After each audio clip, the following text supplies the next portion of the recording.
Në qoftë se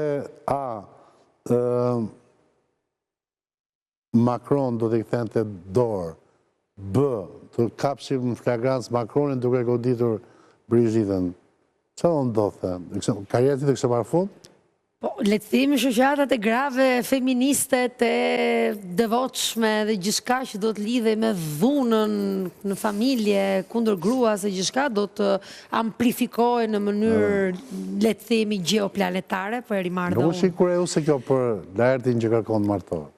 Laerti të ketë kujdes me kë grua zgjedh. Si,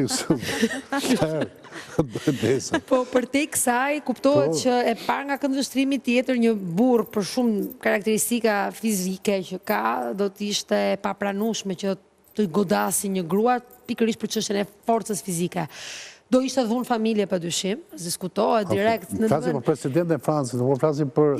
Përveç se thotë Aurela kështu, është Emmanuel Macron. Nuk mund ta disocojmë emrin nga posi shumë i lartë që ka marrë me zgjedhje, se nuk se dhe ka falë baba. Do t'ishte njësër gjëra që do t'lidheshin dhe pastaj, ajo që do t'ishte apoteoza finale është presidenti i Francës që guxon të bëj këtë, shembulli një France të emancipuar që nuk qen ka e tillë, dhe figura e një politikani me shumë pushtet vendimarrës deri në luftë. Se nuk ka ndodhur këto dy veprime, kthimi i dorës. E ka menaxhuar shumë mirë. Apo kthimi i dorës nga Macron, apo fotografimi Macron duke goditur atë, ja vlen të jetosh në Paris e në Francë. Dëgjoj mua.